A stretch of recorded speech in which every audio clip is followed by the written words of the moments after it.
I would like the Sheikh to come and commence with the lecture, inshallah. I thank you all for your patience again, and please listen attentively with an open ear, an open mind, and an open heart. Thank you. Alhamdulillah, wassalatu wassalamu ala Rasulillah. All praise is due to Allah, and may Allah's peace and blessings be on the last messenger of Allah. The topic this evening, know God, know good. Know what is good. It deals with the essential principle governing Islam and its teachings. That every Muslim is instructed to know the religion. There's a well-known statement of Prophet Muhammad, may God's peace and blessings be upon him, طَلَبُ الْعِلْمِ فَرِيضَةٌ عَلَى كُلِّ مُسْلِمٍ, seeking knowledge is compulsory for every Muslim. This statement is a direct encouragement for all Muslims to know the teachings of Islam, meaning that they do not just inherit it from parents without reflection, without understanding, that it's just a custom and a tradition which is handed down and people follow it unquestioningly. Islam encourages questions to get that understanding. We have no questions you can't ask. You may not get an answer, but you're still free to ask. And we believe all of the essential questions that need to be answered are in fact answered within the folds of the teachings of Islam. Knowledge from the Muslim perspective is, of course, prioritized. There's some knowledge which is most important, some knowledge which is less important. And of course, when we embark on the quest for knowledge, we should prioritize that which is of most importance. That's common sense. And the importance of any given area of knowledge will be determined by the importance of its content. What is that knowledge about? And from the Islamic perspective, the most important thing that we need to have knowledge about is the Creator Himself. That is the starting point of knowledge. So Muslims are encouraged to understand, to know about God, to know Allah, to know who He is, to know His attributes, to know the elements which are related to His creation of this world, His control of all that takes place in the world,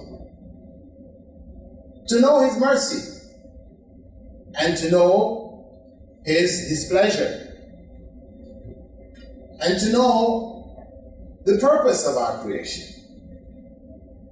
Because for us to think of God as the Creator, to have created us without informing us of what we need to do in this life, that would seem for us quite illogical.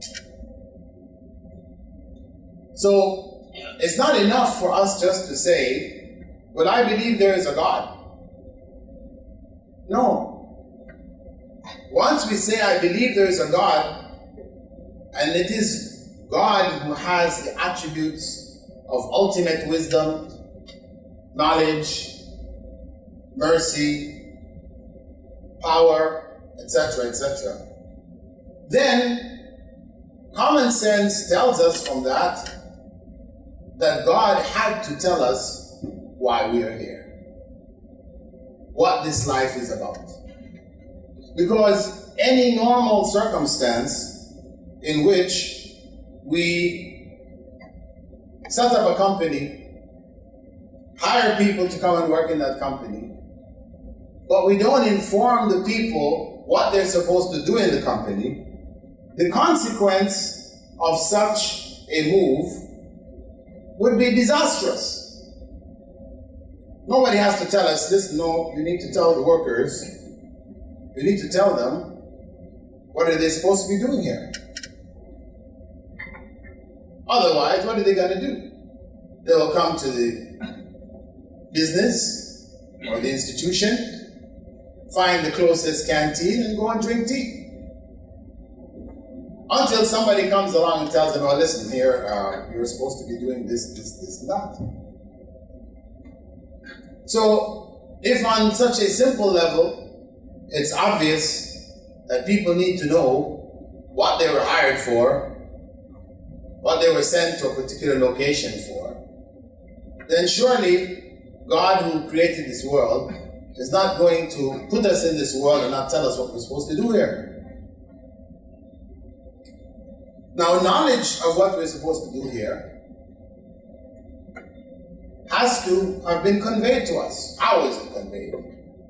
As a Muslim, we believe it's conveyed by revelation, that God, in fact, did communicate His will to human beings. We believe that it began with Adam and Eve and continued throughout human existence until the final message to humankind was given back in the 6th, 7th century to Prophet Muhammad, may God's peace and blessings be upon him, following the message which was given to Prophet Jesus, may God's peace and blessings be upon him.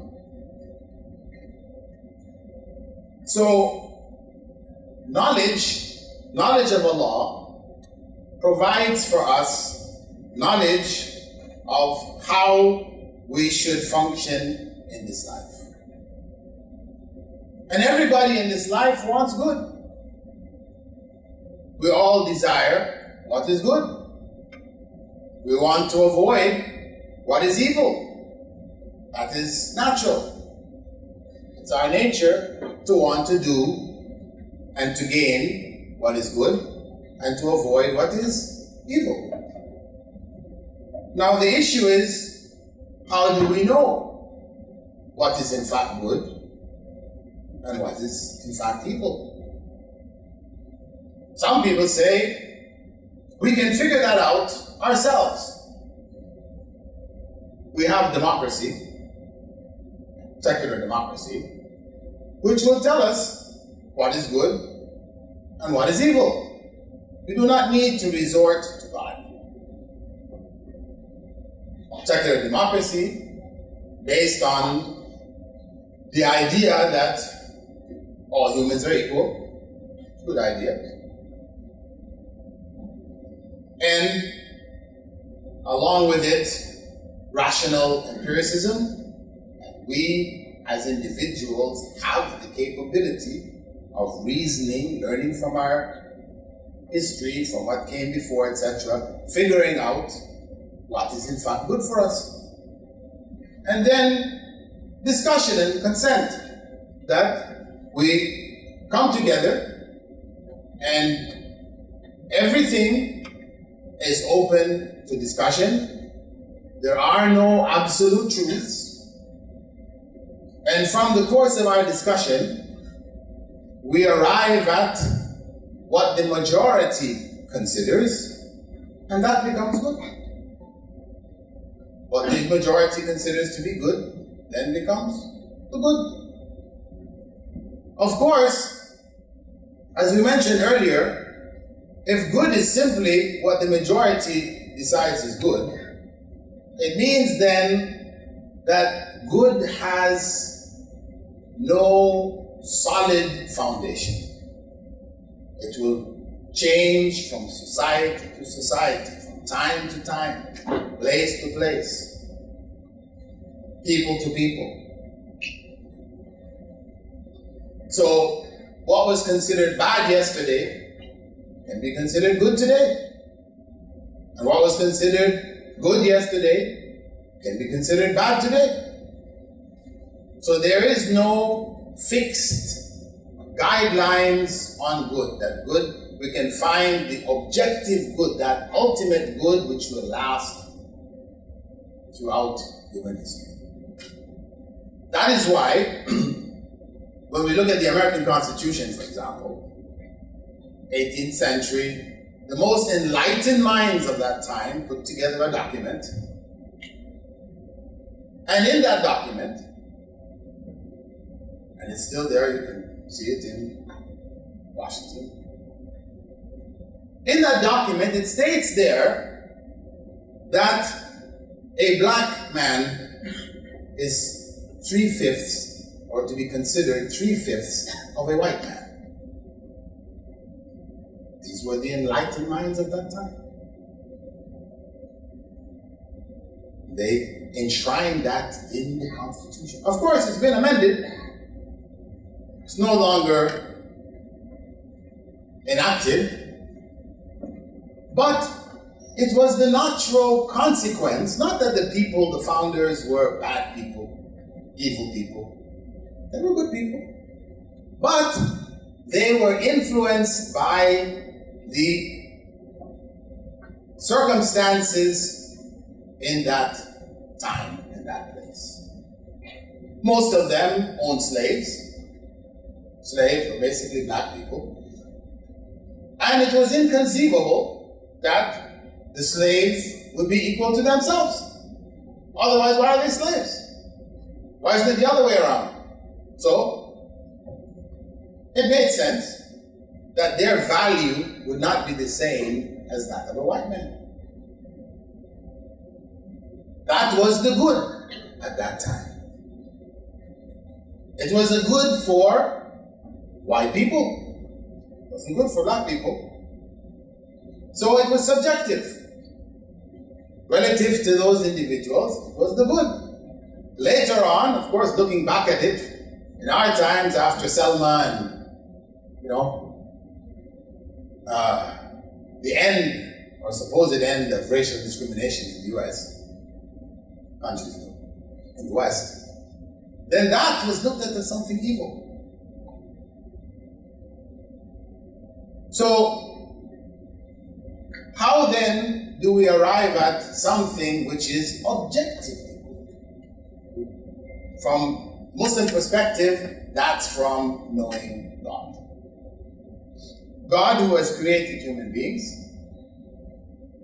knows their inner workings, from the first human being to the last who will exist in the world. He knows how human beings think, their psychology, their biology, their social relations, etc. He then laid laws which took into account the objective reality of human beings. So when he defined certain acts, statements, etc., as good, that good was not a good for the people of that time. It was good for all people, in all times, and in all places. So, that is why the Muslim world, in spite of its divisions and issues that it's faced with, coming out of colonialism, colonial times, etc., it stands and holds its ground on issues today which other societies have crumbled and accepted to gone along with. There are a variety of different issues. Among them, the death penalty. For example, death penalty, which has been cancelled in a number of different states of the US, not all, in the UK, certain other countries, etc. The Muslim world, the Muslim scholarship does not accept that. Somebody kills somebody else, then that person is to be executed. A life for a life. However, there is an element of favor that can absolve that person or excuse that person from execution. That is given to the family of the ones who suffered the loss. Not given to a jury of individuals who are completely unrelated to decide amongst themselves, should that person get the death penalty or should they not, or no, that is left to the family. They're the ones who suffered the loss. So if they decide to be merciful and to let that person go, perhaps also with the payment of fine for taking a life, some people call it blood money, then that person can be excused, but it is left in the hands of the family of the murdered individual. So that principle is in place. So the law remains unchanged, but it has an element of flexibility where families are involved. So if a brother or a father or a son was killed, and the family know that that brother, father, or son was in fact not a very good person. They were evil people.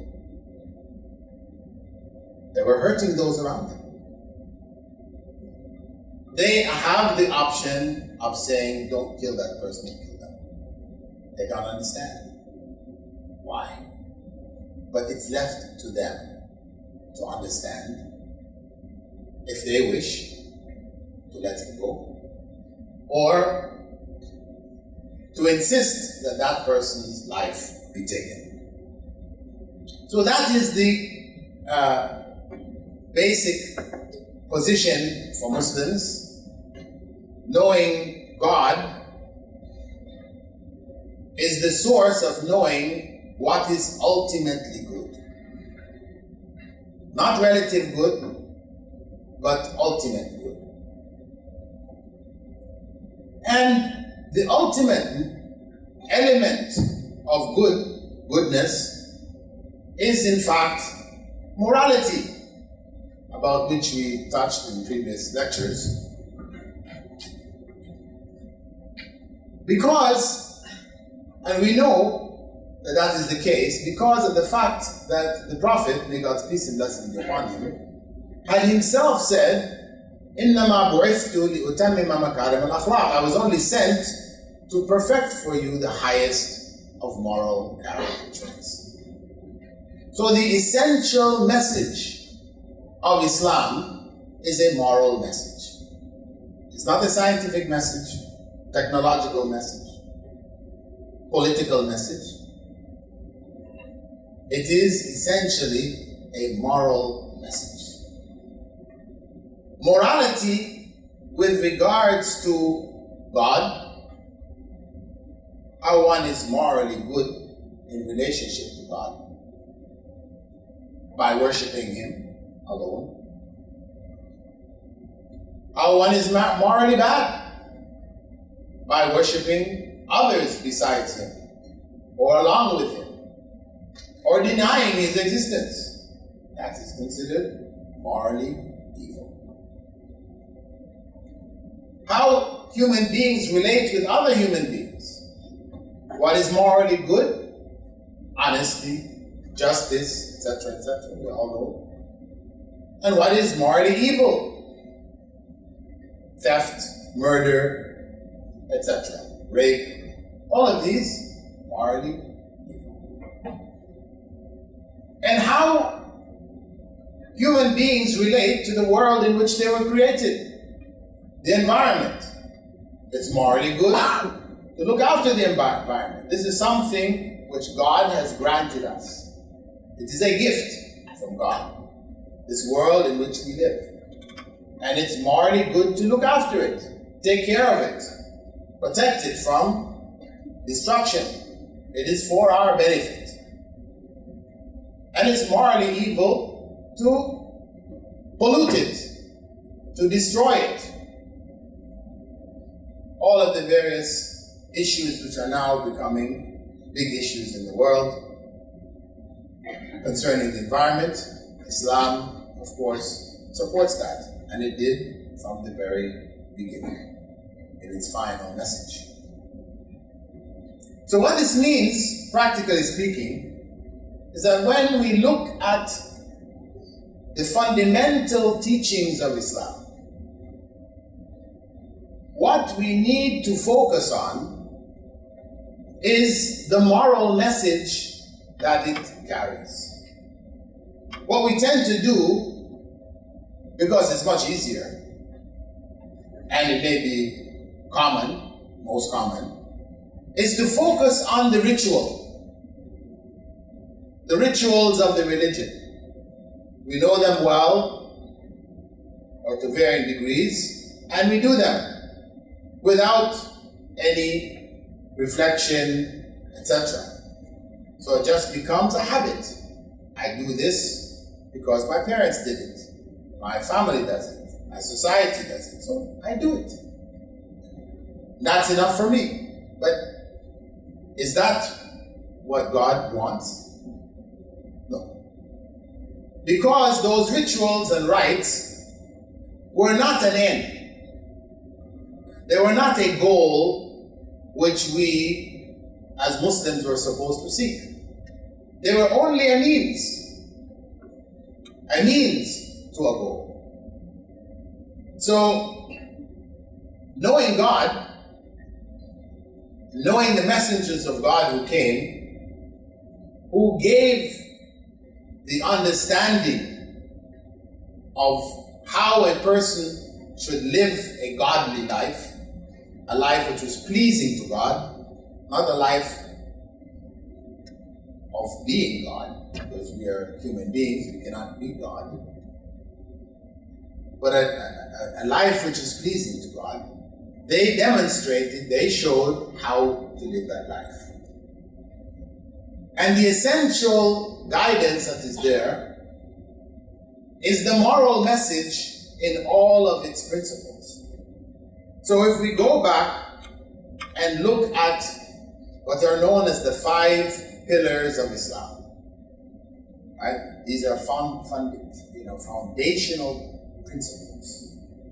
The Prophet, may God's peace and blessing be upon him, 1,400 years ago, he stated that Islam is built on 5 pillars.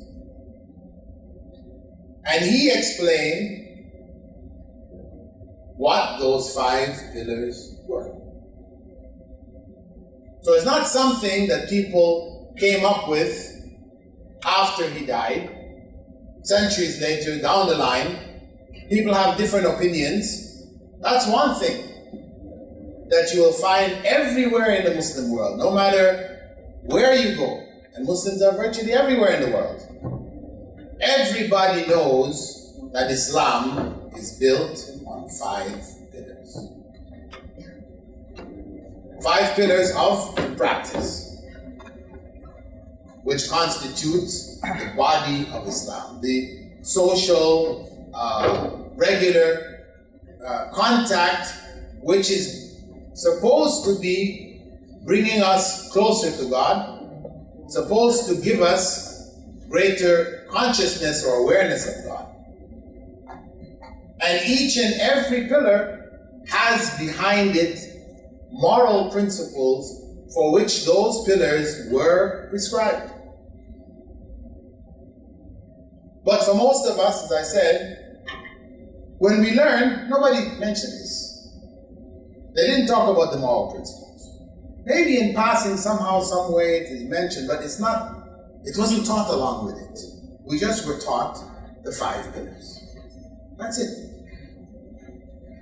And if somebody asks you today, what is the moral principle behind this pillar or that pillar?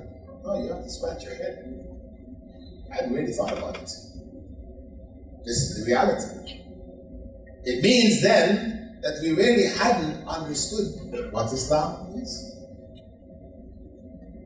We practice the ritual as everybody else.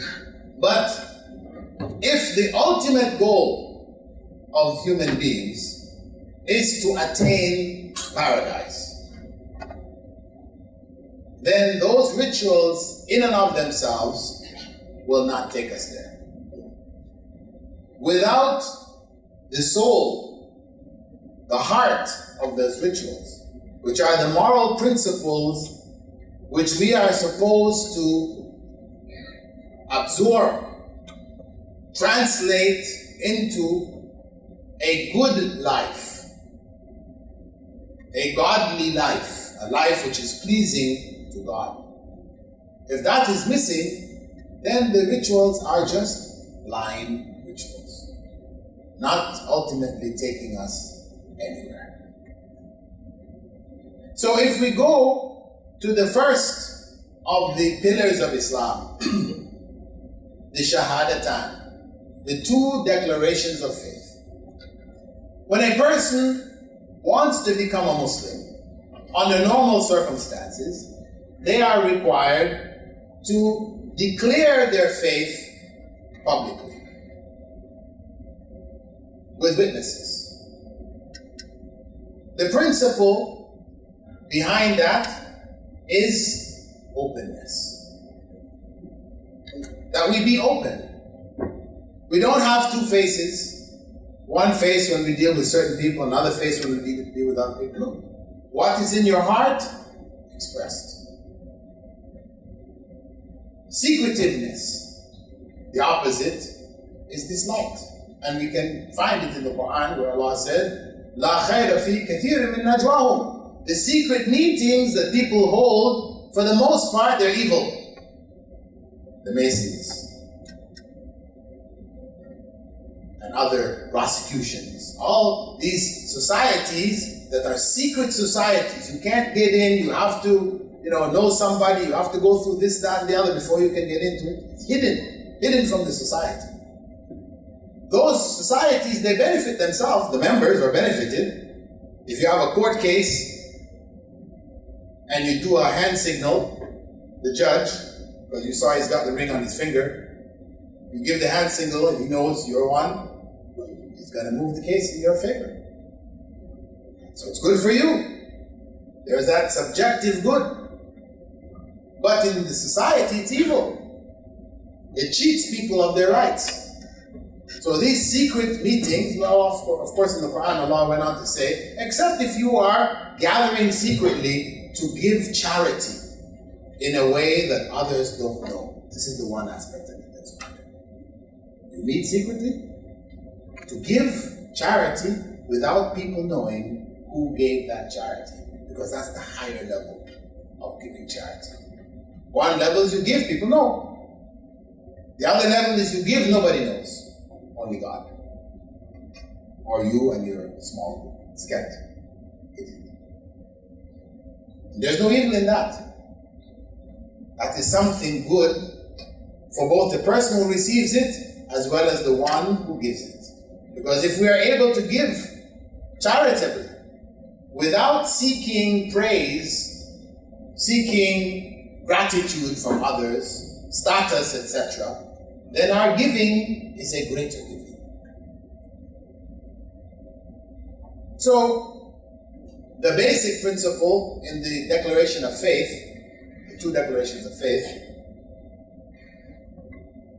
encourages this moral principle of openness, transparency. Of course, there are always exceptions. And there is an exception if you fear for your life.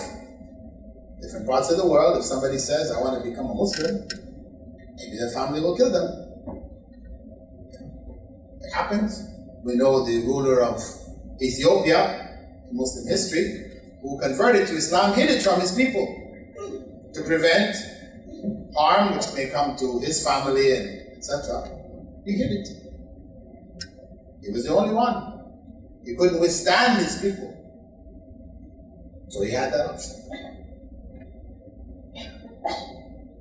The first part of that declaration of faith, which is La ilaha illallah, declaring that there's no God worthy of worship but God, the one true God, Allah.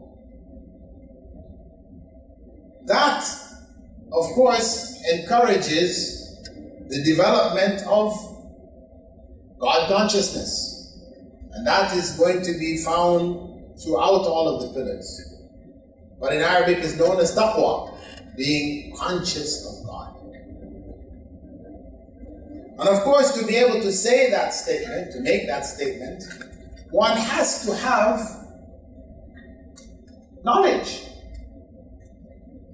So if we don't know who God is, and we say that statement, it's meaningless.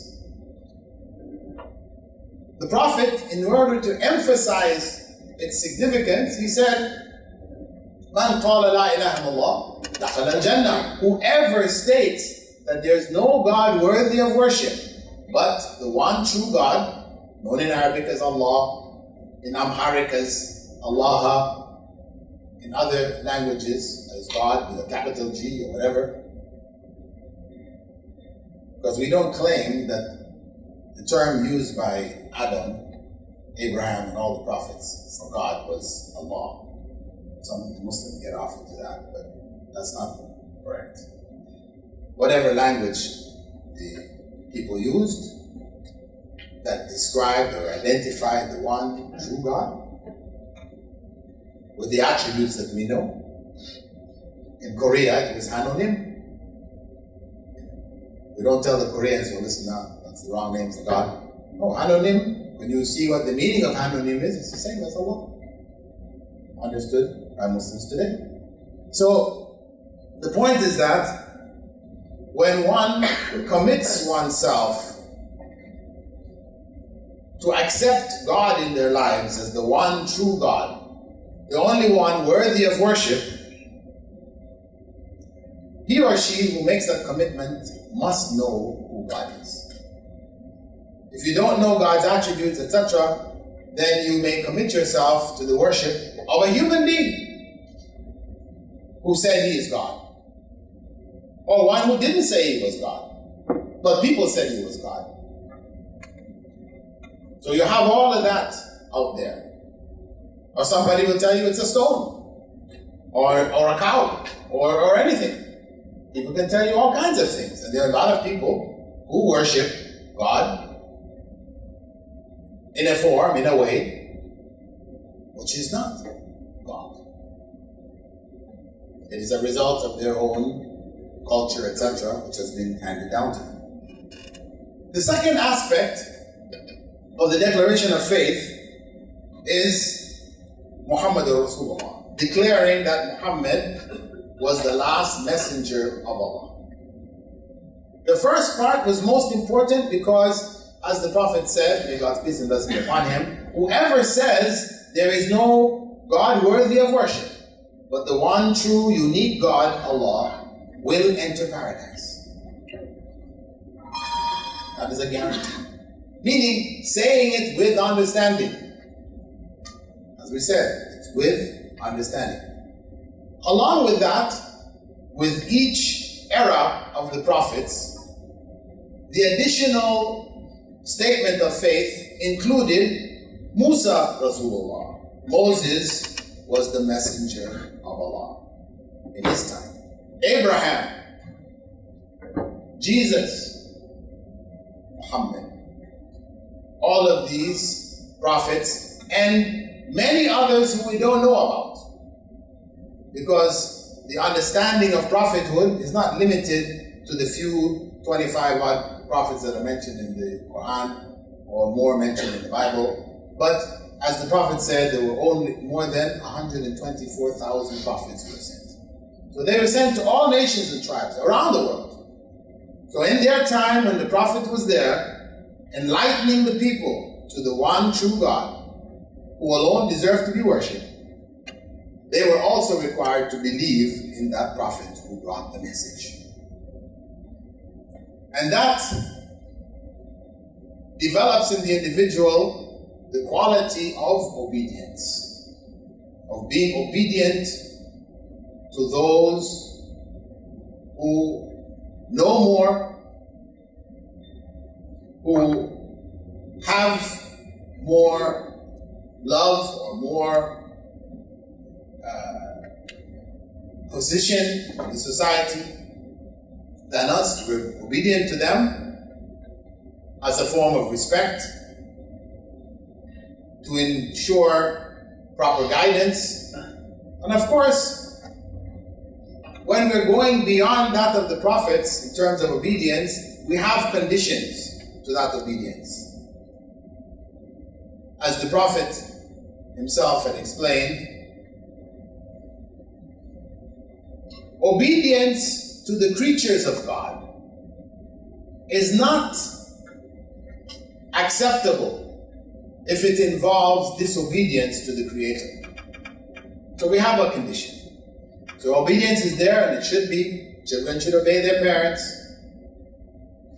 Families should obey their community. Communities should obey the leaders of their countries, etc., their regions. But it's not blind obedience, meaning anything they say, we do. So, but that obedient quality is important.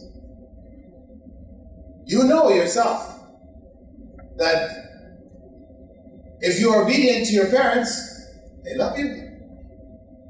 If you're disobedient, then you're damaging that love. Not to say they don't love you anymore, but you are hurting it, you're damaging it. The second pillar of Islam, Salah, 5 daily prayers. Some people ask, why 5? Why 5 times a day? Why not just once a day? The point of the 5 times daily prayer is to organize our day around the worship of God, the consciousness of God.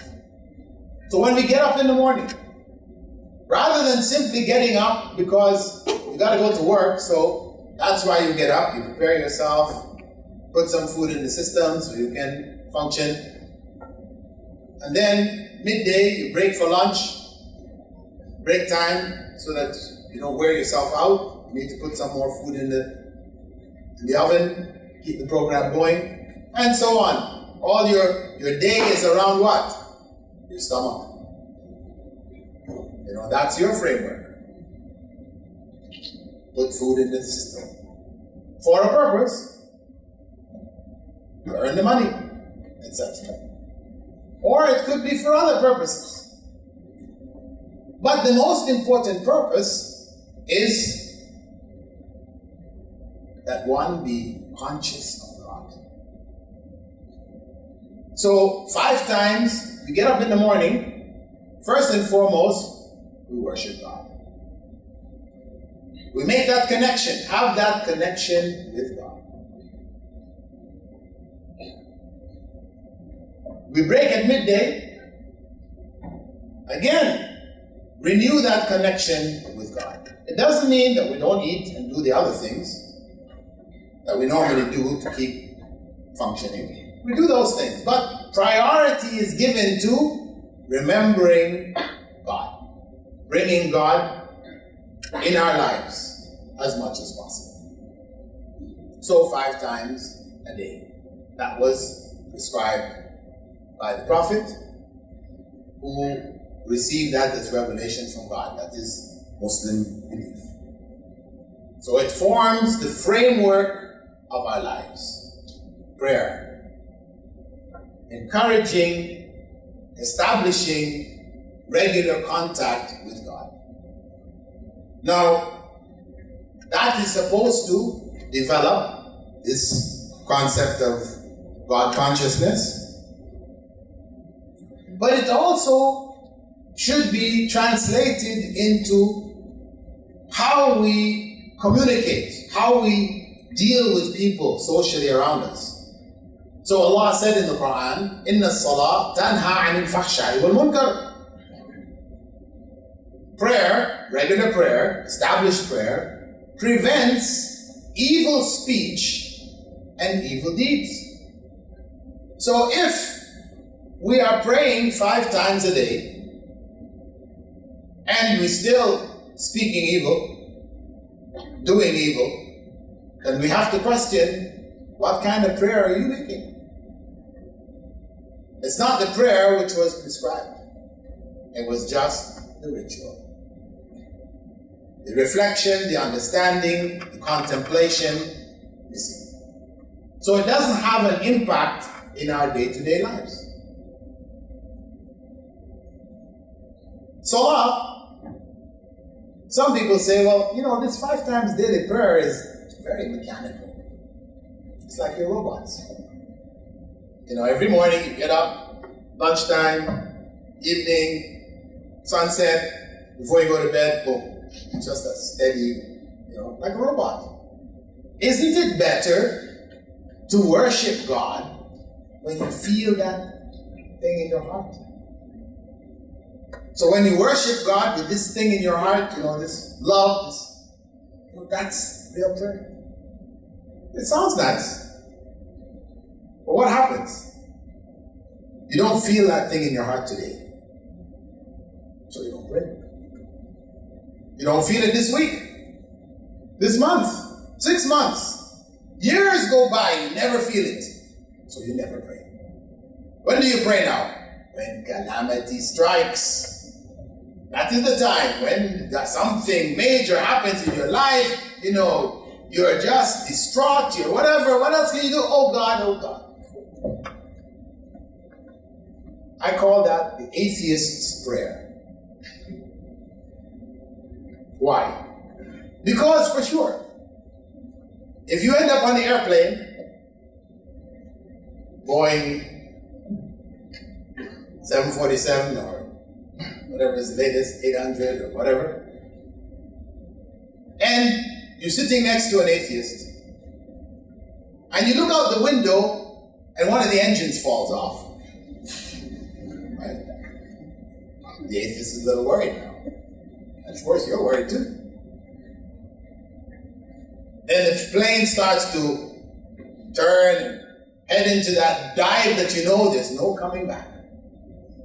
That atheist will not sit there and say, tough luck. No. You will see him raise his hands, oh God, oh God, oh God, oh God. Even more than you. He'll be praying harder than you. Because in that time of desperation, everybody prays. That's how it is. So if our prayer as Muslims is like that, then we're like them. And if we leave contact with God only to that time of desperation, then that is not real prayer. You have nothing else. The atheist is calling on God. All his life he said there was no God. But at that time, he's calling on God. Why? Maybe there is a God. And some of us, we treat prayer in the same way. Maybe. Precautionary. So the person becomes what they call a Friday Muslim. You only see him in the mosque on Friday. Or a Ramadan Muslim. Ramadan, you see him 24/7. And you ask, well, why? You don't really believe you have what he said, just in case. That's the precautionary Muslim. Just in case. But that's not prayer in Islam. Prayer in Islam is that commitment, that obedience to the command of God, which we organize our daily life with, and from which, with proper contemplation, reflection, we will come closer to God. We will become better people. The same can be said of zakat, that is the obligatory charity. That's what we call it, but it's kind of a contradiction in terms. Because charity means you do it yourself. How can it be obligatory? Well, in the Islamic system, this amount of money is to be given to the needy, not to the church, or the mosque, or the synagogue, or the temple. It's given to the needy, to help them. We are forced to give some of the wealth, which was from God anyway, give some of that wealth to the needy elements of the society. And when we do that, if we do it sincerely, it makes us better people. Because we respect generosity. All societies, they admire those who are generous. This is a quality. This is one of the moral principles of generosity. Reaching out and helping others, sharing with others, which Islam calls us to. And fasting, of course, somebody says, why fast? You know, you're just torturing yourself. Well, yeah, if you're doing the ritual, you get hungry, or actually, the way we do the ritual, you don't get hungry. Because what we do, we have suhoor, that early morning meal before dawn, and we have iftar, we break the fast at the setting of the sun. But what we do is that for that morning meal, we prepare a 3-course meal. Biryani and everything. Satay. Whatever. And we tank up, we fill up right to max until we can't eat anymore. Then we go to fast. We go back to sleep. And we wake up later. Food is still digesting in our stomachs. We go through the day, food is still digesting. Till just before sunset, digestion ends. And it's time to eat again. We're waiting for that adhan, setting of the sun, so we can eat. And again, what do? As they say, dig out. You know, get the big meal and pack it all in again. So then, what happened to the fast? Was that the fast which was prescribed? No. That's not the fast. Yeah, according to the ritual, you didn't eat after dawn until sunset. You fulfilled the letter of the law, the ritual. But the spirit lost. This Ramadan, try the way of the Prophet Sallallahu Alaihi Wasallam. Suhoor, some brown bread, olives, olive oil. That's it. And not how many loaves of brown bread and how many bottles of olives. No, we talk about a loaf of brown bread, a few olives, 6, 8, and go into the fast that night. You'll experience a whole different fast. One you've never experienced before. And it will be the real fast. That fast now, where by the time after you went back to sleep after Fajr, you woke back up again, you feel hungry. Not just before sunset, you already felt hungry. So you feel hunger pangs throughout the day. those hunger pangs remind you of those people who are not fasting by choice. They're fasting because there's no food. You know, to be able to empathize and sympathize with others who are starving. We see these pictures about different places in the world. We say, oh, poor things, you know, let's give them something. But it's not the same as when you feel that hunger. If you have never really felt hunger, you really don't know what's happening to them. Anything about it, beyond the image that you see. So that's the purpose. That we're supposed to feel that hunger, and it should motivate us to want to share, to help others who are needy. And the ultimate goal, of course, again, is that of God consciousness. That when we hear of cases, we see cases, etc., we remember God and go ahead and do it. Remember that fast. It has real meaning in our lives. And the Hajj, the pilgrimage to Mecca. That pilgrimage, which brings Muslims from all over the world converging on Mecca, doing rites of worship, rituals, connected to Prophet Abraham's sacrifice, willingness to sacrifice his son,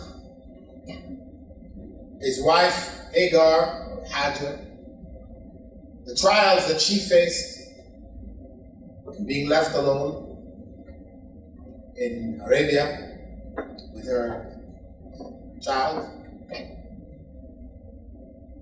That gathering brings together Muslims from all over the world, which reminds us of the universality of Islam. That as there is one God, and He created one human race. Of course, we got caught up in different races. There are Caucasian, and Negroid, and Mongoloid, and all these other kind of names that were given to us. But in fact, this is all nonsense. There are no other nations. There are no other races. There's only one race, the human race. That's all there is. And God left certain signs in human life to point to it for us in different eras and times. In our time, He left the sign with blood, in the blood. Actually, some biologists and others, they say, people who share the same type of earwax are actually closer than those who don't. It goes across the line. Earwax. Yeah. Anyway, the blood thing is much clearer. If somebody comes from Norway, the whitest of white, blondest of blonde, bluest eyes that the world knows, O negative blood. The family members can't help them. Their blood cannot save them. But somebody who comes from southern India, Tamil Nadu, blackest of black, darkest eyes, black hair, has O negative, his blood can save her. Is that not a sign that we are one race? Of course. We are one. All these variations, etc., these are, when we talk, we see cows. They come big, small, spotted, all kinds. We never say, this is a so-and-so. We do say Guernsey cow. It comes from that area. Right? But we don't say it's another race of cows. No, it's all cows. Cats, same thing. You have furry cats, big cats, small cats, all kinds of cats. What do you call them? Cats. Human beings, one and the same. The Hajj reminds people that there is this one creation. There is one God, one human race. And for that human race, he sent one way of life, one religion. That's it. He didn't send a variety of different religions to confuse people. These are confused with that and what and how and why. And that confusion came from us. We made up the different religions. The one religion which he gave Adam, as Muslims, we believe that religion was Islam. Because Islam is not unique to Prophet Muhammad, may God's peace and blessing be upon him. It was the same message given to all prophets of God. Submission of the human will to God. That is the essential message. Human beings should submit and worship God alone. Submit to and worship God alone. One message. So, Hajj reminds us and requires of us patience and tolerance. And if we're not patient in Hajj, you cannot make a Hajj.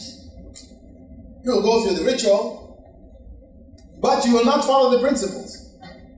Allah tells us very clearly in the Quran about essential elements of Hajj. La rafatha, wa la fusuqa, wa la jidala fil Hajj. That there is no bad words, bad actions, corruption in Hajj. Should not be. So it means that when all these people are jammed together, millions in one place, doing the same rite, somebody is going to step on your foot. How do you respond to it? You curse them. Somebody is going to bounce into you. How do you respond to it? You hit them back. And you see some people there on Hajj. Like they've declared war on all the people there. It's unfortunate. They have not understood the Hajj at all. So they miss out on the purifying quality of Hajj, which brings and should bring out in us patience. To be patient. A very, very important quality in life. Without patience, suicide. That's the end result. You don't have patience, you can't handle the things that are happening around with you. In the end, what else is left for you? Kill yourself. That's it. So, that message is there, and the one of tolerance is there, but God prescribed Hajj knowing that in time, the vast majority of Muslims, there would come a time when the vast majority of Muslims will not be able to make Hajj. We are in that time. Most people will not make Hajj in their lifetime. So then what? Only those people who had the means, they get the reward, and the other people who don't have the means, they don't get the reward? Is that really fair? Because who decided whether they had the means or not? Allah. He's the one who gave those means. So, the Prophet ﷺ had said, إِنَّمَا الْأَعْمَالِ بِالنِّيَّاتِ. Deeds are ultimately judged by their intention. So intention became the most important element of the righteous deed. So if you had the intention to make Hajj, and God did not provide the means for you to make Hajj, He will reward you for that Hajj, for your intention. And maybe your reward will be many times more than many who actually go there and do all the rites and come back. But they went there for adding stripes to their, like the sergeant and the corporal, he has one stripe, two stripes.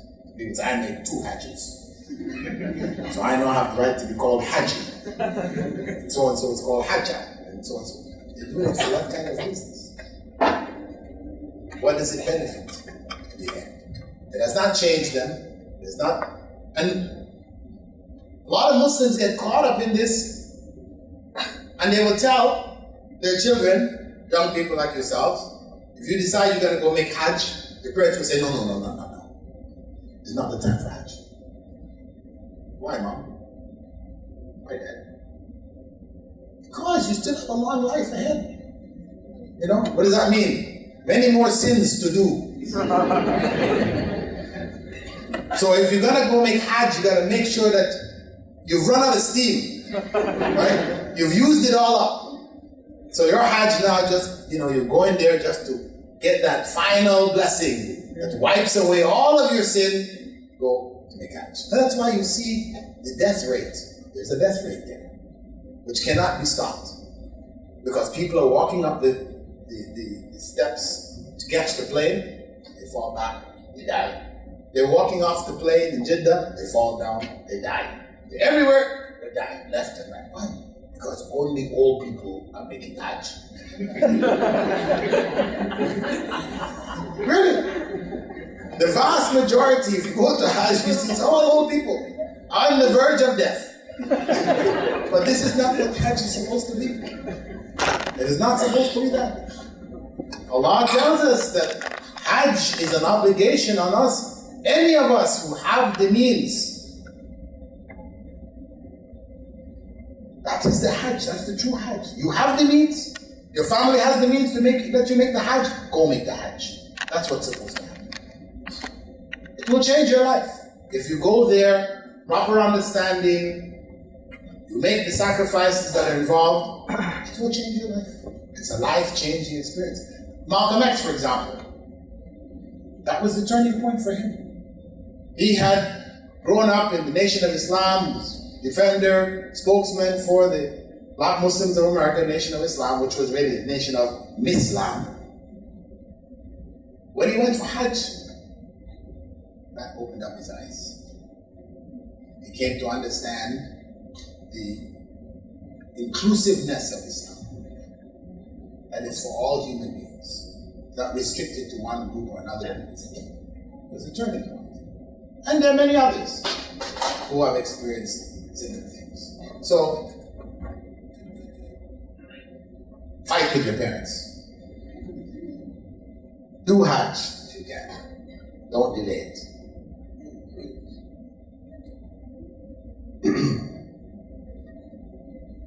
There are also the 6 pillars of Iman and the 2 pillars of Ihsan, the remaining elements, the foundational principles of Islam. I won't go into, because otherwise we'll be here until tomorrow morning. So I'm going to just stop here. You got the idea. How do we need to revisit, re-look at Islam? Knowing God and knowing the good that knowing God produces. Because knowing God is not just knowledge. Because knowledge by itself, as we believe, Satan had knowledge. Knowledge better than you and I. But he didn't apply that knowledge. Adam had knowledge too. Both of them disobeyed. Adam and Eve turned back in repentance to God. But Satan became arrogant. Though he knew of repentance. Because to think that Satan didn't know the words of repentance, only Adam knew it, that would be unfair. And God is just. وَلَا يَظْلِمُ رَبُّكَ أَحَدًا. Your Lord does not oppress or is unfair to anyone. So that knowledge by itself is not enough. That knowledge has to be translated into action. That's why when they define, the scholars, when they sit and they define what is Islam and Iman, It is a belief which is in the heart. True belief. Which is stated on the tongue and is implemented by the limbs, by the body parts. That is true Islam. So, for the person who says, well, my Islam is in my heart, we say that's a part of it, but that's not Islam by itself. Unless you're in a circumstance where it's not possible to do anything more than that. Or somebody says, it's just my statement. I say I'm a Muslim. That's enough. Who are you to say I'm not a Muslim? Because I don't drink, I drink alcohol, I fornicate, I do all these different things. I'm a Muslim. And in fact, if you try to say you're not a Muslim, they'll kill you. So, let us reflect on knowing God, first and foremost. Ask ourselves, do we really know God? Have we really understood Tawheed, the unique oneness of God? Is it manifest in our lives? Are we living lives which should be the product of knowing God? Or are we living our own lives, doing our own things? Picking from Islam what is convenient, what suits me, and what I don't like, or whatever I leave, and so on and so on. So it's, instead of it being Islam, it is your lamb, your version. But there's no such thing. There's only Islam. So I will stop here and give you an opportunity to raise questions, open for discussion on the concept of knowing God and knowing what is good. From the Muslim perspective, obviously, because that's what I've presented. Other perspectives would be different, naturally. So, anybody would like to start? And we will follow the principle of asking a question and responding to the question, not getting into long debates. You ask a question, keep it as a question and not as a lecture. If you want to do a lecture, we can make arrangements for you. Have we got the mics out? On the female side, we have a mic here.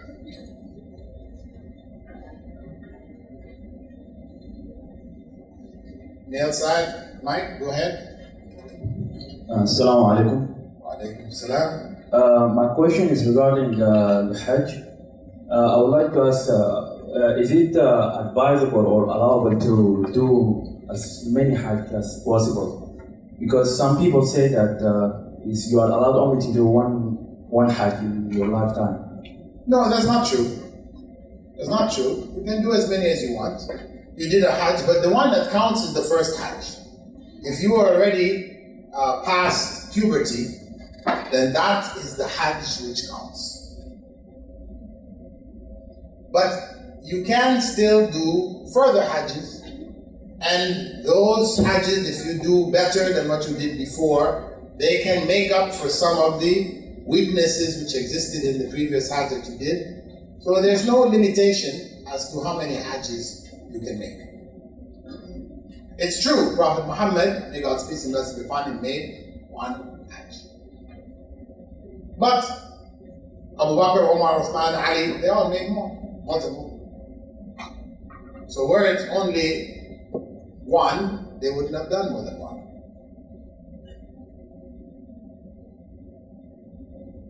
From the women's side,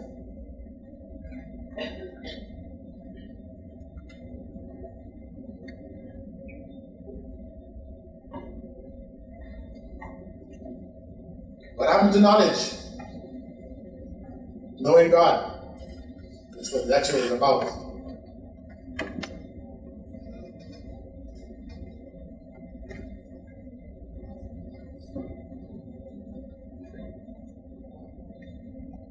Hold on.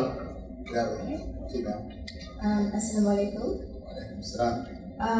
My First of all, thank you so much for coming over today and making this speech because I really enjoyed the content, obviously. Second of all, you mentioned earlier that democracy is a flawed system, which I agree with completely. It tends to favor certain people over others. Generally speaking, it favors the white man over majority of other people. So Islam is a religion that obviously doesn't advocate these kinds of divisions. Everybody's equal, everybody has an equal standing. But how do we address kind of the effects that democracy has had on Islam? Because you see these kinds of divisive beliefs present in some people.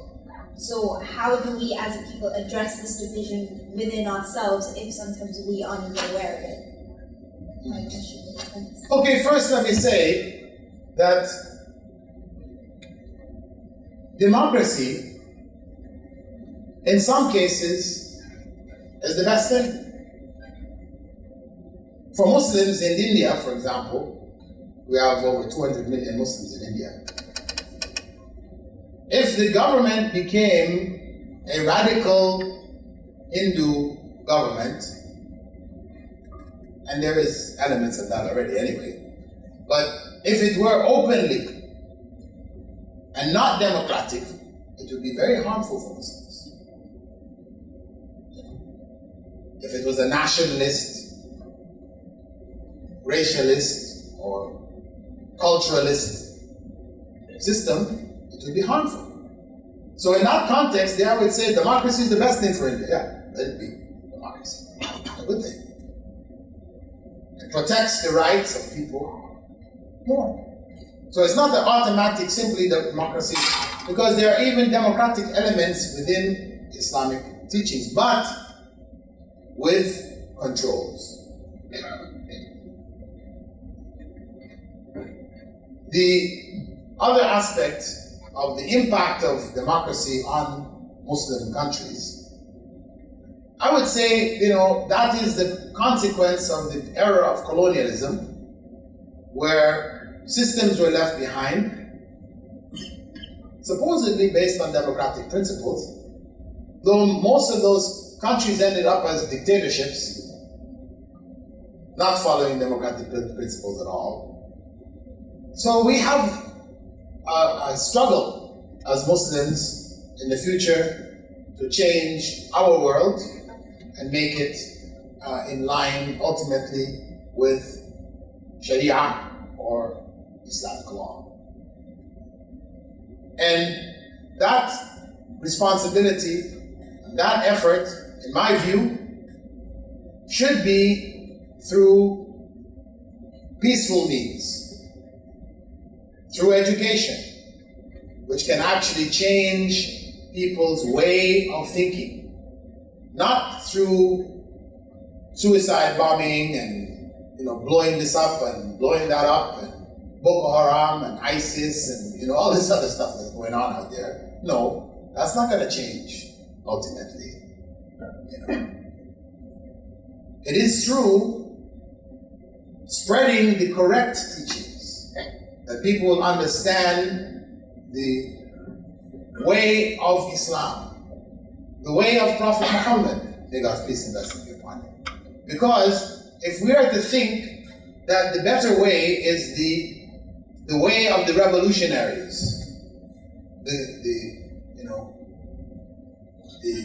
what we call them, guerrilla warfare, where a few people go off in the bush, they get some arms, and they come back and they attack the society. The leaders, as they see them, with the idea that if we can just kill off these leaders and take hold of power, we can make this a better place. But what happens is that those people follow principles of by any means necessary. So they will do anything, any evil thing, if they feel it will get them closer to that goal. So what happens is that when they eventually grab power, they're worse than the people they're replacing. You use evil means, you will get evil ends. That's the Islamic view. Prophet Muhammad, may God's peace and blessing be upon him, when he started promoting the teachings of Islam, people accepted Islam in Mecca, he could have gathered the strongest of the Quraysh who accepted Islam, Umar ibn al-Khattab, Hamza ibn Abi Talib, and so on and so forth, made a small band, then go and capture the rulers of Mecca, and kill them, decapitate, assassinate, finish them off, and take over and establish Islam. But he didn't do it. That way it spreads violence in the society, and you end up creating worse scenarios than the one you were trying to correct. You tried to make things better, but in fact you made things worse.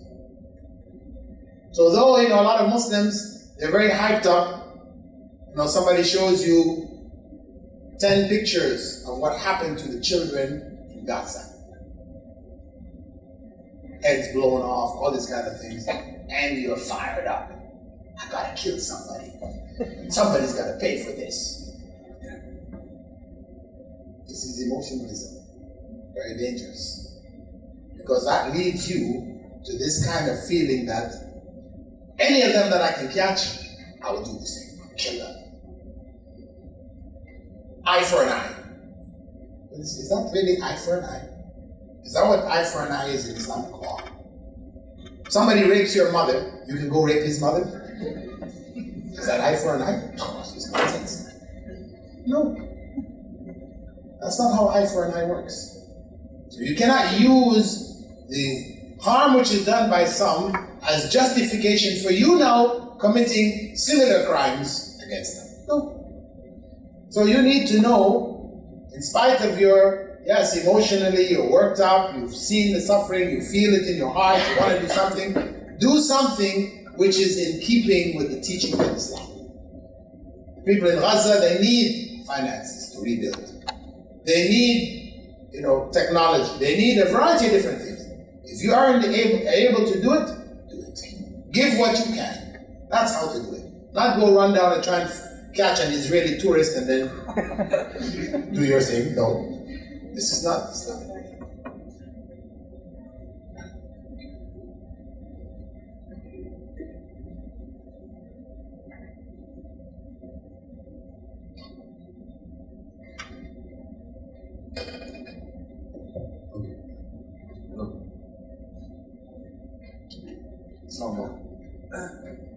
Thank you for that very thought-provoking lecture. I have a question that I think it's very much connected to today's topic and something for the students of my age, because this is where you start thinking about what life is about, and these thoughts come to your mind and you start exploring your own religion and look around for answers. So if a person like me, and I want to truly learn Islam and not inherit it from what my parents told me about it, what would you suggest? I mean, the first step towards it would it be study the Prophet's life, Hadith, Quran? How would for someone who wants to get to know their religion for themselves, like you said today in today's lecture, how would a person go about it? What would be the steps to go about it? Well, without blowing my own trumpet, I would advise you to take the course free, which we have on the Islamic Online University. There's a course called The Foundations of Islamic Studies. It goes through, it's a lecture I gave, a series of lectures I gave in Ireland for Muslims who mostly were converts, but had been Muslims for some time. Going through the basic areas and providing for them the insight into the various disciplines of Islamic learning. Also, we have in that free diploma, we have a lecture done by Dr. Yasser Qadi, which he did on the life of the Prophet ﷺ. This is also a very useful course that you can take. So you build something learning from the life of the Prophet ﷺ, and also from understanding, Aqidah, fiqh, tafsir, tawheed, things that are related. to it. And there are other courses there which you can go into as you progress. And it's up to you, it's your time, whenever it's convenient for you, you can take that course. And it's not to say it's the only one. There are others, there are other universities on the internet, etc. offering. And that's something we have today which we didn't have yesterday. 30 years ago, there was no internet functioning that was accessible to people. You could just go on and get whatever information you need. Alhamdulillah, it's a blessing from God that we have that opportunity now. And really, we don't have any excuse not to have gained that knowledge. We go on the internet for Facebook and we use it for all kinds of other things, maybe some haram things. At least take some time out and learn about your deen. Because as we understand, as the Prophet ﷺ informed us, when we leave this world, the first thing that we'll be asked about is Man Rabbuk. Who was your Lord? That is the first thing that will be questioned about. We'll be held responsible for, knowing who was God.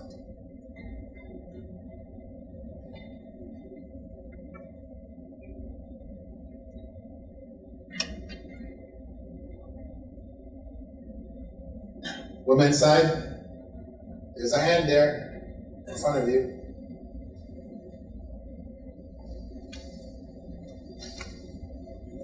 Hi, I have a question. With regards to the role of females in Islamic society, what is your opinion on the unequal treatment of women in certain Islamic countries? We all know that women are as capable as men. They are equally competent, rational, and intelligent. So why the difference? And secondly... Let me deal with one first. Otherwise I'm going to forget the one. It's a lead into the first question. Why don't you come back with the second one? All right. Once I remember the first one. You. Okay, the issue of inequalities which exist, people say, in the Muslim world. Is it in the Muslim world? Or is it everywhere? Is it in America? Is it in the UK? How many people are in the parliament, women? How many are in the... Please, every society in the world is plagued with this illness.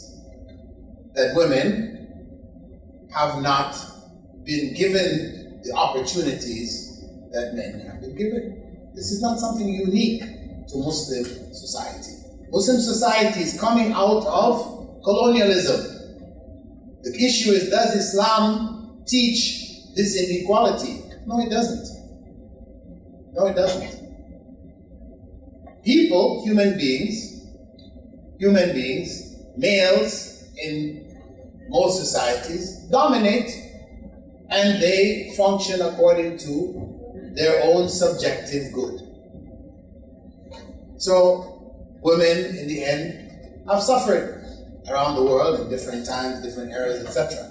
So it is a common phenomenon worldwide, as prevalent, though we may have laws and very carefully worded laws, etc., against the harassment of women and all these other kinds of things in the West. Because of course the West tends to put itself up as the ideal. This is the model society, the top of the evolutionary, pyramid. Right? We have arrived at the rest, so therefore whatever is in the West must be the best. But reality is that women are abused. They're just as much, if maybe many times worse. Because when you put women, because of the issue of women feeling that they have to prove that they're equal to men. So the woman now has to go into the army. As we had G.I. Joe, we must have G.I. Jane, right? So, of course, G.I. Joe, his life is, fun, and army was a nice experience. But G.I. Jane, she gets it. She suffers. She is oppressed. She is raped. All kinds of things happen to her. All these writings now to the heads of, the heads of the defense systems. So much. Was it really worth it? Just to have a G.I. Jane? Say no. In Islamic society, we would say no. It does not work. Can I finish? Can I finish, please? You're welcome. You're welcome to raise a point. The microphone will be given to you. This is the Islamic perspective. That we do not put our women, the women of our society, in places of danger, places of harm. If we're going to fight, the men go and do the fighting. Women protect the family. That's the norm. So this is our perspective. Of course, different societies have different perspectives. But I'm just addressing the point of saying that why are Muslims oppressing their women as if they're the only people in the world in which women are oppressed. Please. No, behind you. We had a comment. Okay, so to continue my question, I was referring more to basic rights. I agree that women are being oppressed to various degrees in various countries and various religions, even in Hinduism and in my culture. But legally, women do have more rights in other societies than they do in Islamic society. I was referring more specifically to like the right to drive, the right to work. In some countries, they are not allowed to work unless they have the permission of a male family member. They're not allowed to go to a hospital without being accompanied by a male family member. And then, why is there such a difference between the way different Islamic countries implement their rules?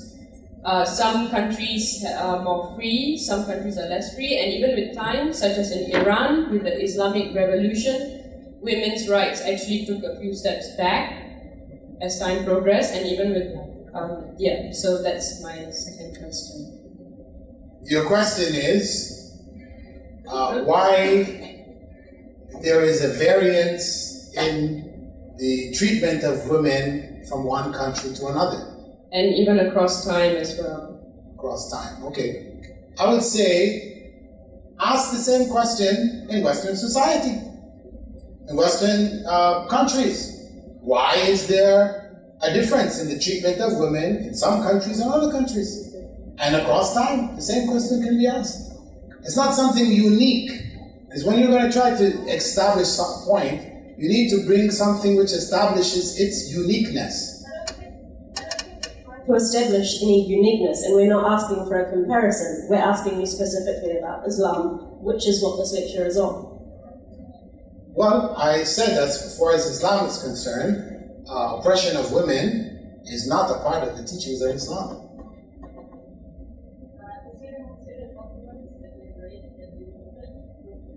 Can't hear you.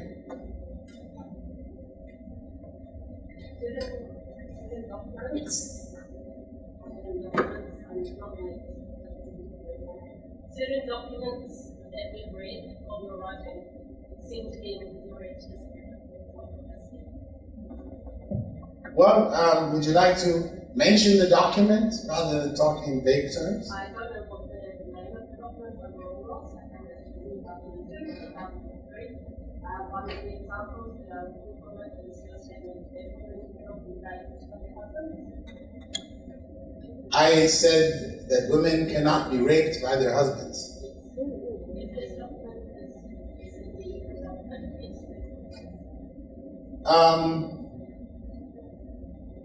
I don't think that's what I said.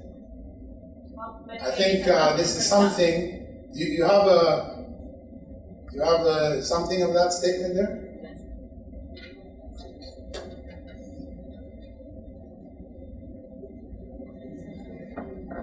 Rape in marriage?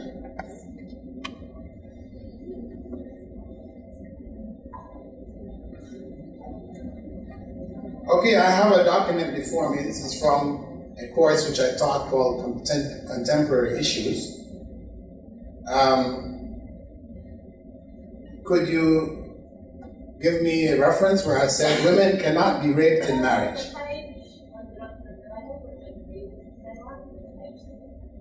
Page 7, yeah. Can you read the statement? I can, but it's quite long.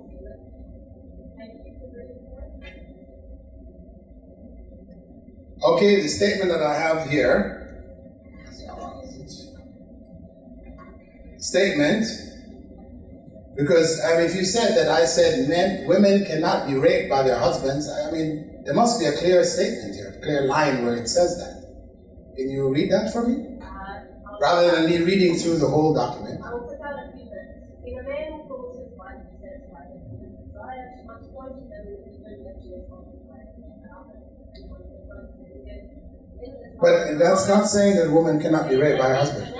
In Islam, a woman is obliged to give herself to her husband and he may not be charged with rape. That he may not be charged with rape in Islamic law. Yeah. What does that mean? I did not say that a woman cannot be raped by her husband. He would not be charged with rape. That would not constitute rape in Islamic law. Anything that's okay. Yes. It's all I needed to know. Thank you. Well, the bottom line is that probably most people in the world today don't consider that to be rape also. If we go to China with how many billion people, it is not classified as rape. We go to India, Pakistan, Bangladesh, Egypt, Ethiopia, Nigeria, these countries do not consider it to be rape. And these are multi-millions of people. Let me finish, please. The bottom line is that up until the 1990s, most Western countries did not consider the issue of marital rape. What are we talking about here now? We're talking about 20 years ago, 24 years ago. Up until 24 years ago, marital rape was not considered as an act of rape. So very similar. Can I finish, please? Can I finish? Similar to your slavery. Can I finish speaking, please? We opened the topic here, right? The point is that in common law, enforced in North America and the British Commonwealth, marital rape was treated as an impossibility based on the traditional views of marriage and of male and female sexuality. That is North America and the rest of the world. So that indicates for us that there was a time, up until very recently, this was not considered. And the majority of people in terms of numbers in the world still do not consider it as such. Simply because some countries have decided to label this an act where a man forces himself on his wife. They have decided to label it as rape. That is the choice of that society. In Islamic law, if a man forces his wife, harms her in the process,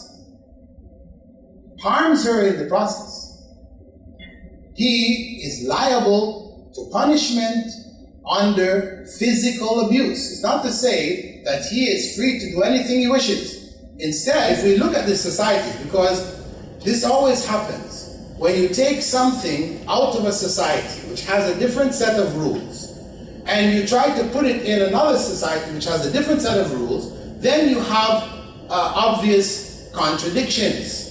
Because in Islamic law, again, Islamic law states that it is the right of the husband that he be obeyed.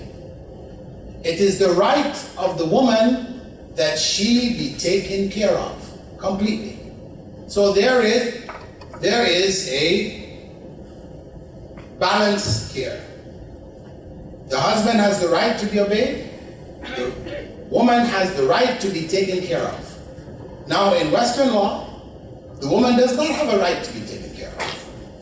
So to talk about that the man has to be obeyed becomes irrelevant. It would seem oppressive. Why? Why should she have to obey him? Whereas in a society where it is an obligation on the man to take care of the woman, provide housing, clothing, all of her needs, she is not required to work. If she works, it's her own earning. If she wants to share some of it with her husband, she can do so. But it's not a requirement, because it is his primary requirement in marriage to provide for her. And if she doesn't provide for her, she has the right to have that marriage annulled. That is Islamic law. The other side of it is that a man has the right to be obeyed. He has the right to call his wife to have relations with him, and she should obey him. But if she doesn't obey him, he doesn't have the right to break her arm, break her foot, tie her up and do anything he wants to her. No, he doesn't have that right. If he does so, he's committed a crime for which he will be punished. He will be punished according to the Sharia, Islamic law. Because it's not permissible for a Muslim to harm another Muslim, whether it's husband and wife or people outside of the family, etc. So this is the context in which Islam does not, why it does not recognize the issue or the principle of marital rape. Marital abuse is punished, but we also know that this principle exists in Christian teachings. You can find also in the 1 Corinthians 7 verses 3 to 5. The wife does not have authority over her own body, but the husband does. That is the law. That is the teaching. That was understood by the vast majority of societies around the world. So I don't think that we can make a case here of Islam being oppressive. Here it is within a context. You have somebody else who wants to make some point? Go ahead. Hi, I was just wondering, you were saying that if a man takes care of a woman, if the husband takes care of the woman, then it is the duty of the wife to obey the husband. It's the duty of the wife to obey the husband, and the duty of the husband to take care of the wife. Yes. Right? But if a husband forces the woman to have sex with him, even if she doesn't want to, isn't that mental abuse? And how is that taking care of your wife? Well, the issue is, when we talk about mental abuse, this is a huge subject. Mental abuse can be all kinds of things. So let us just say, I would leave off the mental abuse part and just stick with physical abuse. Where physical abuse takes place, that is clear, something measurable, something, quantifiable. But when you talk about mental abuse, then you enter into a realm which will be relative, because what you might consider to be mental abuse, somebody else might not consider to be mental abuse. So, if a woman feels she's mentally abused, she's mentally abused. I don't agree with that. I don't agree with that. That's why we have laws. If I feel that I have been, physically abused, I have been physically abused? No, not necessarily. I might have done something to somebody else and they hit me back or they hurt me back, but something happened to me, but it's a result of something I did. So, the area of simply saying, if a woman feels she's mentally abused, she is, in fact, mentally abused, I would say no. I don't agree with that. And you have the right to hold that opinion. You expressed it, and that's your opinion. And I'm expressing my opinion, that I do not believe that simply because a woman feels she's mentally abused, she's mentally abused. If you want to do a hands up here, those people who feel that if a woman feels she's mentally abused, it means in fact that she is mentally abused, please put up your hands. Well, I think you lost. Wow. There's the democracy. There's democracy in effect here.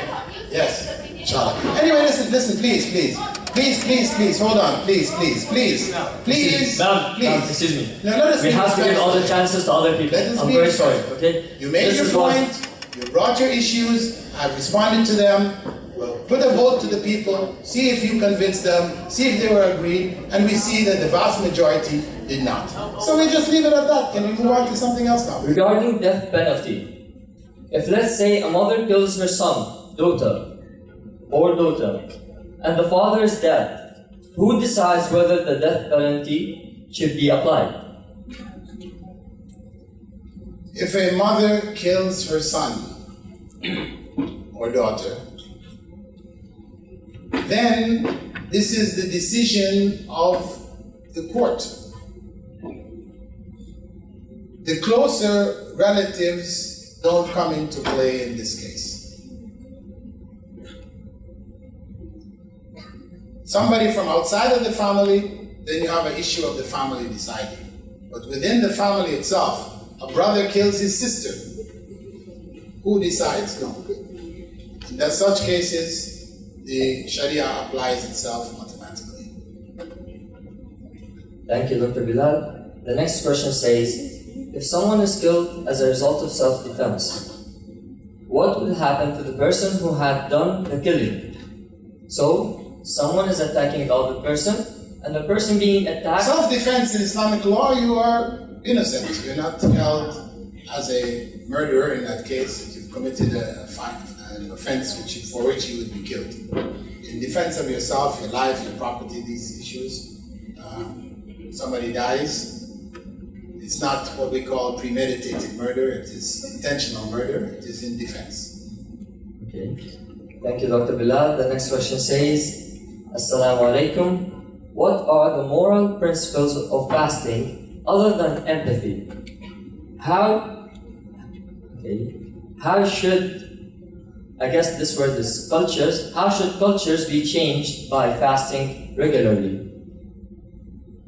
Cultures, I don't know about cultures, but the moral principle of fasting is, of course, involving more than the issue is empathy. Empathy is a part of it.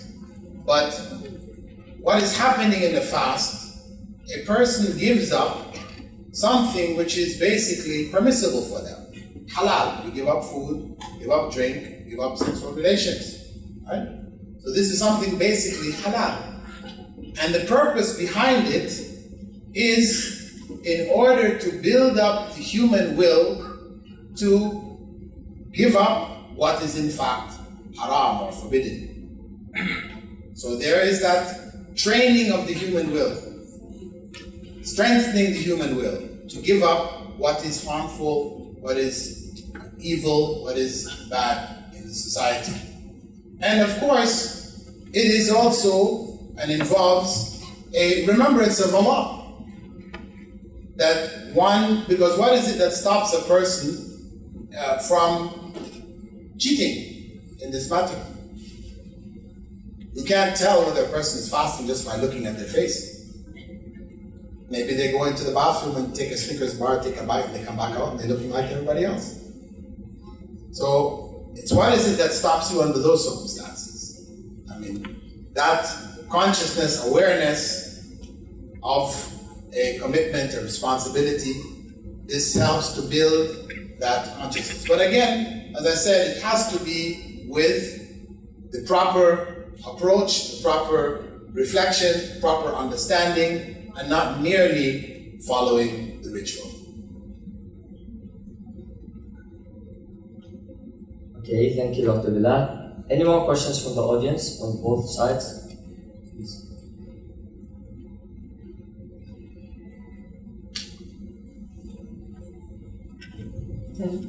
Assalamualaikum, Doctor.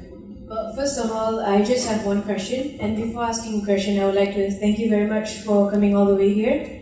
Really, your lecture was really good. And my question is, if a non-Muslim, from a non-Muslim perspective, if a non-Muslim were to come up to you and ask 3 questions: what is Allah, what is Muhammad ﷺ, and what is Islam? In your opinion, what would you say? That is my question.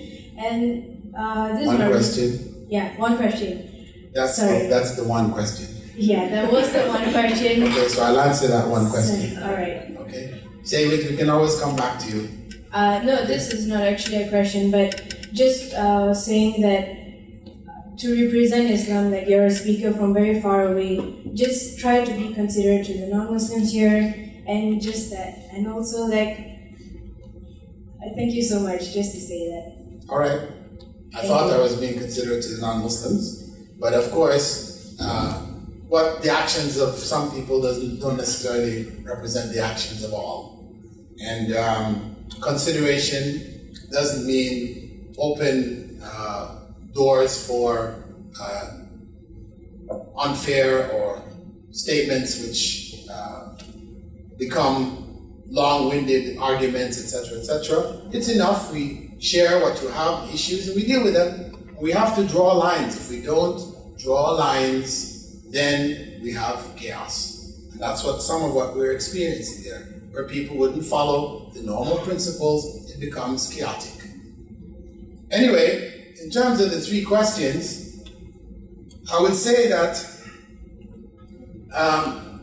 who is Allah? He's the creator, sustainer, maintainer of the universe. Who was Muhammad? Muhammad was the last of the prophets of God. May Allah's peace and blessings be on all of them.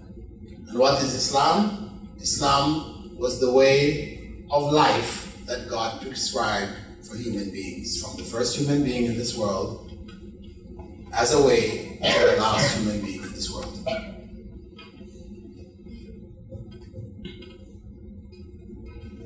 Thank you, Dr. Bilal. Any more questions from the other side?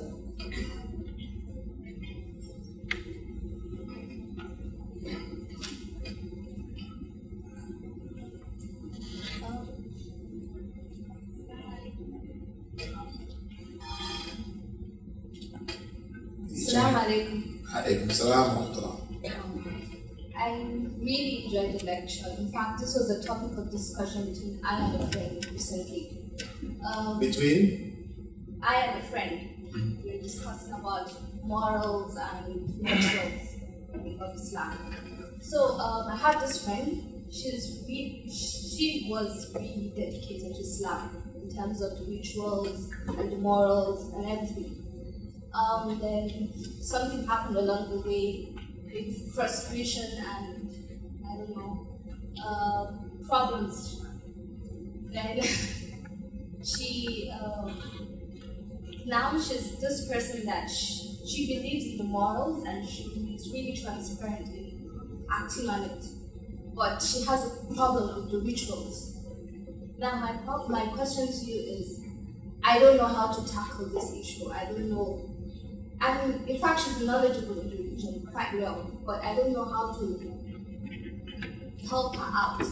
Well, what I would say is that you need to find out the root of the problem. You know, what is causing her to have a problem with the ritual?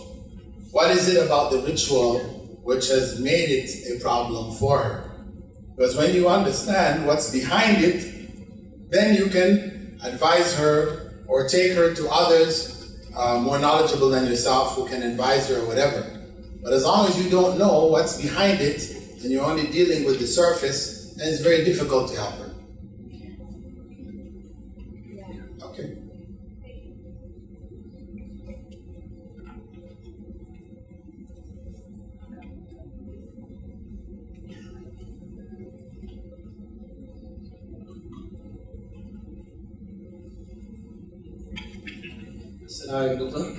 So I was asking about some people that actually they claim that like the acts of such groups like ISIS that they actually have a backup or they're supported by the Quran. So they use the ayah اقتلوهم حيث استخرجتموهم وخرجوهم من حيث أخرجوكم الفتنة أشد من القتل. And the end of the ayah number 191 from Surah Baqarah. So they claim that the Quran actually supports the acts of such groups like ISIS. Well, read what came before it. See, this is a famous methodology of those who seek to distort the message of Islam. You take something out of context and then you use it the way you want to understand it. Because if you read what came before it, yes, God is saying that in the case of war, In the case of war, where the enemy is trying to kill you, then yes, you have to kill them. This is the place. You go kill them. But it doesn't mean go kill everybody, because they come from a particular country or a region or whatever. It means the lives of all those people now become permissible to you. No, those people who are fighting against you, they've taken up arms against you. In the battlefield, kill them where you find them. Because it's the same thing. There's another verse where it's mentioned after war, battle or fighting with idol worshippers, disbelievers, a similar statement. And it is in the context of the battlefield. And some people, in order to distort the image of Islam, it says there, go. It's in the Quran is saying, go kill any disbeliever that you find. Wherever you find them, you can go kill them. Of course not. This was not the teaching. What did the Prophet say in the implementation of these laws when he saw innocent people had been killed in some of the battle? He said it shouldn't happen. It's not supposed to take place. Women and children, people who are in their monasteries or whatever, do not attack these people. Don't burn the fields. Don't destroy the crops. He made a number of statements clarifying the principles of war. War is a part of human life. He laid down principles based on revelation. Many of those principles, became enshrined in the Geneva Convention many thousand plus years afterwards.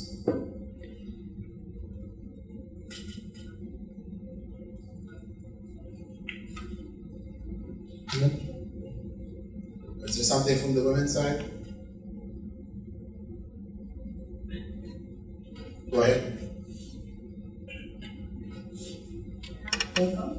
My question is regarding corruption you face nowadays. As you can clearly see, there are a lot of Muslim leaders who tend to kill in the name of Islam, steal in the name of Islam. As the community and as us citizens, what action can we take? What Islamic action can we take to make this come to an end? You mentioned education earlier, but even if we try to change education, somehow the system would stop us from doing that either, in a violent way or other ways. So what can we do? Well, I think you're describing a scenario which may not actually exist, because the setting up of schools and running of schools, in most societies you're allowed to do it. Of course, there's limitations. If you are preaching in the school, go overthrow the government, etc., then you're going to run into problems. But if you are just educating the people, educating the young people to understand what Islam is and their moral responsibility to society, and to be morally upright, then it is enough that they graduate morally sound, people who could then not be corrupted, that you have made a difference. Because if the process of education is producing more and more corrupt people who will cheat on their exams, on their assignments, and all these different types of things, then how will society ever change? If you say are a product of that system where you have no scruples, you have no moral guidelines, no moral compass, then once you gain power, even though you might be talking about justice and freedom and everything, but once you gain power, you'll do the same thing that those before you did. Maybe in a different form, it's covered up, it's hidden, or whatever. So the change that will be sustainable, in my view, is this change which comes through the re-education of the nation. That's why the motto of my university, Islamic Online University, is changing the nation through education.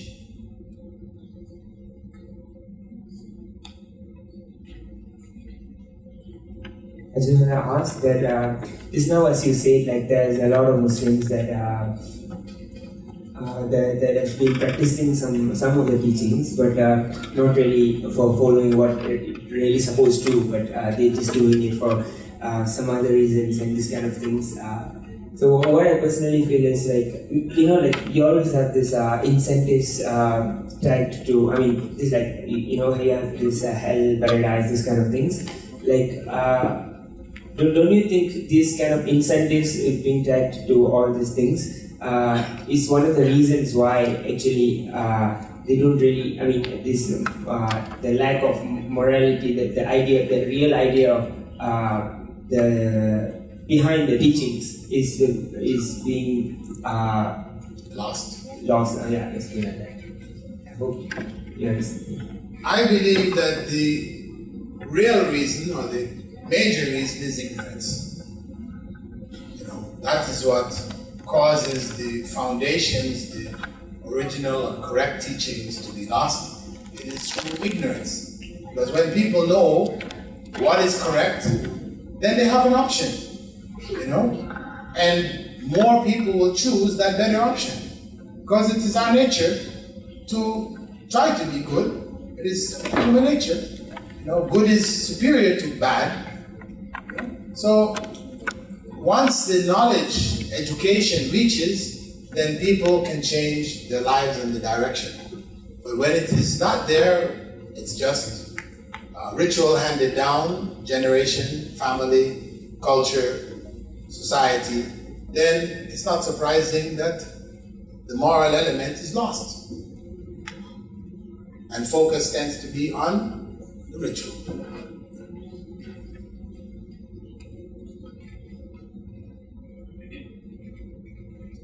On the women's side? Yes.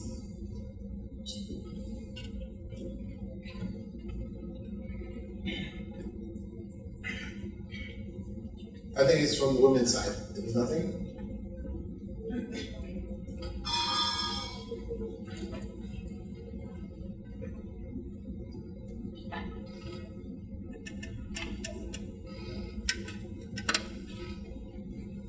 Okay, we're going to last questions now.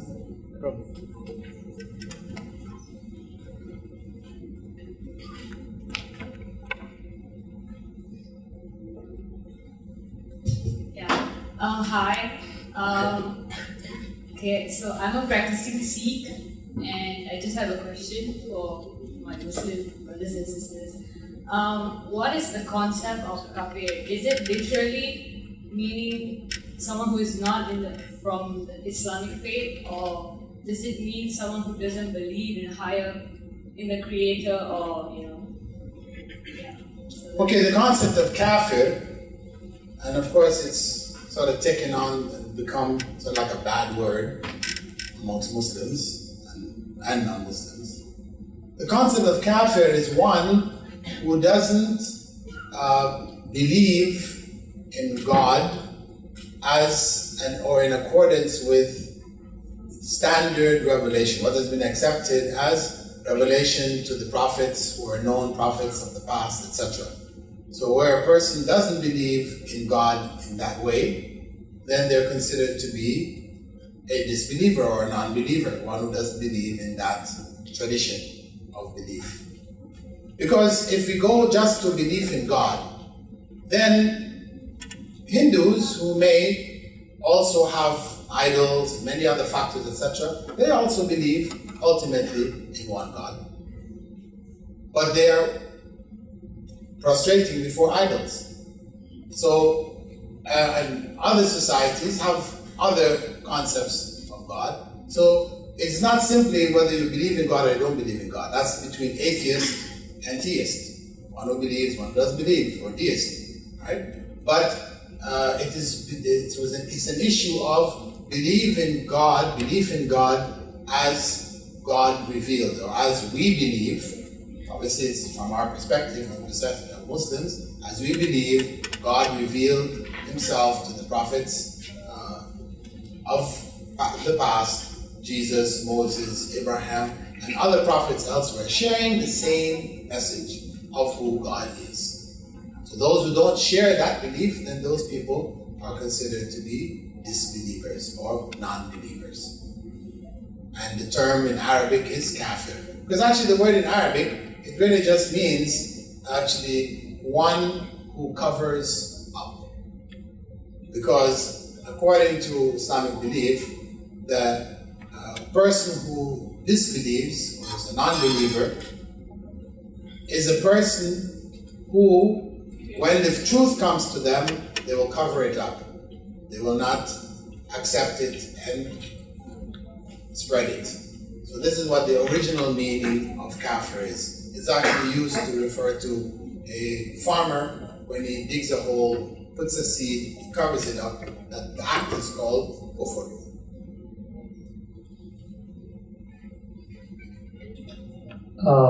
Thank you, Dr. Bilal.